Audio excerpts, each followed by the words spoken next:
Oscar জয়ী সুরকার আর রহমান কি বলিউডে ধর্মীয় বিভাজনের শিকার? কেন তিনি দাবি করছেন যে গত 8 বছরে তার হাত থেকে প্রচুর কাজ বেরিয়ে গিয়েছে? সম্প্রতি এক সাক্ষাৎকারে রহমান বিস্ফোরক দাবি করেছেন, তার মতে গত 8 বছরে ক্ষমতায় এমন কিছু মানুষ আছেন যারা সৃজনশীল নন, আর সেই কারণেই তিনি কাজ হারাচ্ছেন। রহমানের এই মন্তব্য নিয়ে এখন তোলপাড় রাজনৈতিক মহল। এআই মিম মুখপাত্র ওয়ারিস পাঠানও রহমানের সুরে সুর মিলিয়ে বিজেপি সরকারকে কটাক্ষ করেছেন। রহমানের দাবি, কেউ সরাসরি মুখে কিছু না বললেও কাজের ক্ষেত্রে বিভাজন স্পষ্ট। এই ঘটনা কি বলিউডের অন্দরের কোনো গভীর সংকটের ইঙ্গিত দিচ্ছে?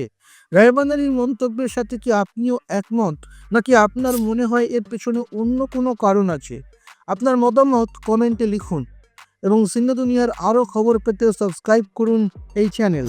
আপনার নিজের জন্য বা নিজের ব্যবসার জন্য পার্সোনাল বা বিজনেস ওয়েবসাইট তৈরি করতে চান, অথবা তৈরি করতে চান আধুনিক মোবাইল অ্যাপ? কোথায় যোগাযোগ করবেন, কিভাবে শুরু করবেন বুঝতে পারছেন না? যোগাযোগ করুন নিচে দেওয়া ফোন নাম্বারে। আপনার সমস্ত প্রশ্নের উত্তর পাবেন এখানেই।